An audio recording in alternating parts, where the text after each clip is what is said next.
امی جیسے ہی چیختی ہیں، زویا دیوار پر کسی مکڑی کی طرح تیزی سے رینگتی ہوئی ان کی طرف آتی ہے۔ اس کا سر ابھی بھی الٹا ہے اور وہ عجیب آوازیں نکال رہی ہے۔ امی کمرے سے بھاگتی ہیں اور دروازہ بند کر لیتی ہیں، مگر اندر سے دروازے پر زور زور سے ٹکر لگانے کی آواز آتی ہے۔ اچانک سناٹا چھا جاتا ہے۔ امی جب دروازے کے نیچے سوراخ سے دیکھتی ہیں تو اندر سے زویا کی سرخ آنکھ انہیں گھور رہی ہوتی ہے۔ وہ مردانہ اور بھاری آواز میں بولتی ہے، یہ گھر اب میرا قبرستان ہے۔ گھر کا ٹیمپریچر اتنا گر جاتا ہے کہ امی کے منہ سے بھاپ نکلنے لگتی ہے۔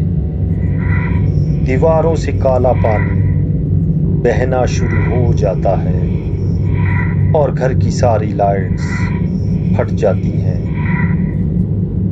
امی اپنے ایک پرانے رشتہ دار کے ذریعے ایک عامل کو بلاتی ہیں۔ عامل بابا جب گھر میں داخل ہوتے ہیں تو ان کے ہاتھ میں ایک پرانی مٹی کا چراغ ہوتا ہے۔ وہ پورے جاہو جلال سے گھر میں داخل ہوتے ہیں۔ عامل بابا قبرستان کی مٹی سونگھ کر کہتے ہیں، یہ کوئی عام سایہ نہیں ہے، یہ چوتھی کیل کا قید شدہ جن ہے جو برسوں سے اس رسی میں بندھا تھا۔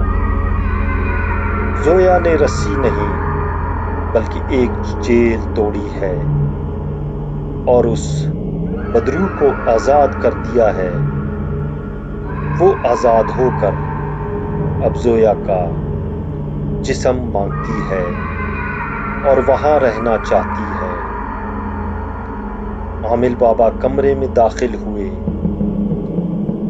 زویا چھت سے ان پر جھپٹی، مگر بابا ایک مخصوص دعا پڑھتے ہیں اور زویا ہوا میں ہی رک جاتی ہے، جیسے کسی اندیکھی زنجیر نے اسے جکڑ لیا ہو۔ زویا چیختی ہے، دیواروں پر ناخن مارتی ہے اور بابا کو ڈرانے کے لیے ان کے مرے ہوئے گھر والوں کی آواز نکالنے لگتی ہے۔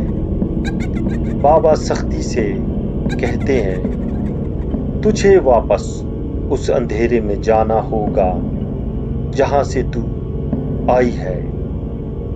بابا اپنی پوٹلی سے ایک پرانی لوہے کی کیل نکالتے ہیں، وہی کیل جو اس قبر پر ہونی چاہیے تھی۔ وہ زویا کے سر پر ہاتھ رکھ کر کچھ پڑھتے ہیں۔ ایک زوردار دھماکہ ہوتا ہے، گھر کی کھڑکیاں ٹوٹ جاتی ہیں اور زویا کے منہ سے ایک کالی پرچھائی نکل کر اس کیل میں جذب ہو جاتی ہے۔ زویا بے ہوش ہو کر گر جاتی ہے۔ کچھ دیر بعد زویا آنکھیں کھولتی ہے۔ وہ اب بھی بالکل نارمل لگ رہی ہے۔ امی اسے گلے لگا لیتی ہیں۔ عامل بابا مسکراتے ہیں اور کہتے ہیں، اب سب ٹھیک ہے، مگر یاد رکھنا وہ چیز مٹی کے نیچے دفن ہو، اسے کبھی چھیڑنا نہیں چاہیے۔ زویا اب ٹھیک ہے، گھر میں رونق واپس آ گئی ہے۔ کچھ دنوں بعد زویا اپنے کمرے میں تیار ہو رہی ہوتی ہے۔ وہ اپنا بیگ اٹھاتی ہے اور کالج کے لیے نکل جاتی ہے۔